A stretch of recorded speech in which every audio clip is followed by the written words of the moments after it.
India news, सबसे पहले देश आपके साथ मैं रचना बंसल। पिछले दिनों जब बांग्लादेश में सत्ता परिवर्तन हुआ यानी कि तख्ता पलट हुआ, उसके बाद ये उम्मीद थी कहीं ना कहीं कि मोहम्मद यूनुस शायद हालात को कंट्रोल कराएंगे, हिंदुओं पर हो रहे हमले खत्म हो जाएंगे, लेकिन ऐसा कुछ भी नहीं हुआ। और इसीलिए हम कह रहे हैं बांग्लादेश में हालात आउट ऑफ कंट्रोल तो है ही, और कठपुतली बन गए हैं अब मोहम्मद यूनुस कुछ कट्टरपंथी मौलानाओं की, क्योंकि बांग्लादेश में हिंदू नेता पर देशद्रोह का आरोप भी लगा, हिंदू फैमिलीज पर लगातार अत्याचार हो रहा है, टारगेट हमले हो रहे हैं, और इन सबके बीच में ही चिन्मय कृष्णदास को पुलिस ने कर लिया है गिरफ्तार। देशद्रोह के आरोप में यह गिरफ्तारी चिन्मय कृष्णदास की हुई है। बांग्लादेश के राष्ट्रीय ध्वज के अपमान में यह गिरफ्तारी हुई है।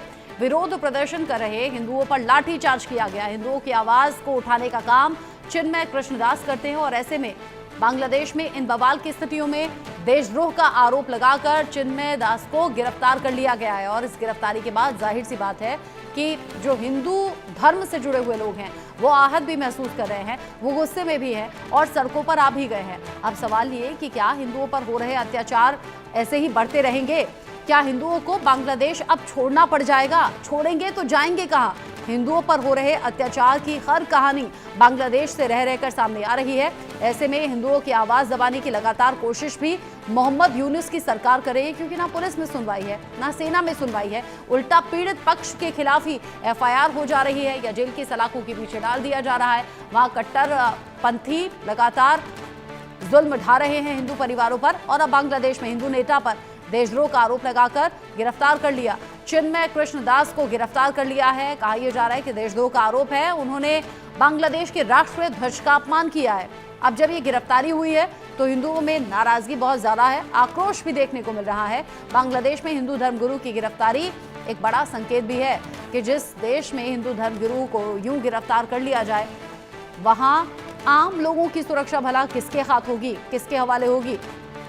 बांग्लादेश में कहा यह गया कि राष्ट्रीय ध्वज का अपमान किया है चिन्मय कृष्णदास ने, और ऐसे में उन्हें गिरफ्तार कर लिया गया। गिरफ्तारी के बाद की ये तस्वीरें आप देख रहे हैं। चिन्मय कृष्णदास जो गिरफ्तार हो गए उसके बाद में वो विक्ट्री साइन दिखाते हुए और अपने हाथ से मुट्ठी बंद करके एक तरीके से ताकत का एहसास करते हुए या फिर अपने समर्थकों में जोश भरते हुए वो नजर आए। ये तस्वीरें सोशल मीडिया पर भी वायरल हो रही हैं। साथ ही साथ इन तस्वीरों को लेकर बांग्लादेश ही नहीं बाकी देशों में भी चिंता बढ़ गई है हिंदुओं की सुरक्षा को लेकर।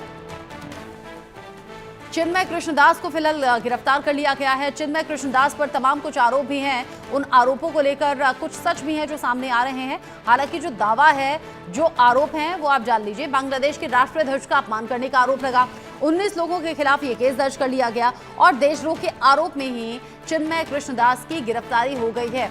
अब ऐसे में सवाल ये कि जहां हिंदू धर्म गुरु की गिरफ्तारी हो जाए, वहां आम जो हिंदू परिवार हैं वो अपनी सुरक्षा किसके भरोसे छोड़ें, या फिर वो अपने आप को कितना ज्यादा सुरक्षित समझें? अब इन सब के बीच ही जमात इस्लामी का अल्टीमेटम भी सामने आ गया है। वो कह रहे हैं 24 घंटे के अंदर इस्कॉन बंद करें, बंद करने की धमकी दे दी है जमात इस्लामी ने। इस्कॉन भक्त खौफनाक अंजाम भुगतने के लिए तैयार रहें, यानी कि यहाँ अपने धर्म से अलग होने की चेतावनी दे दी है। कहा है कि इस्कॉन बंद करें, और अगर जुड़े रहते हैं तो फिर अंजाम भुगतना होगा।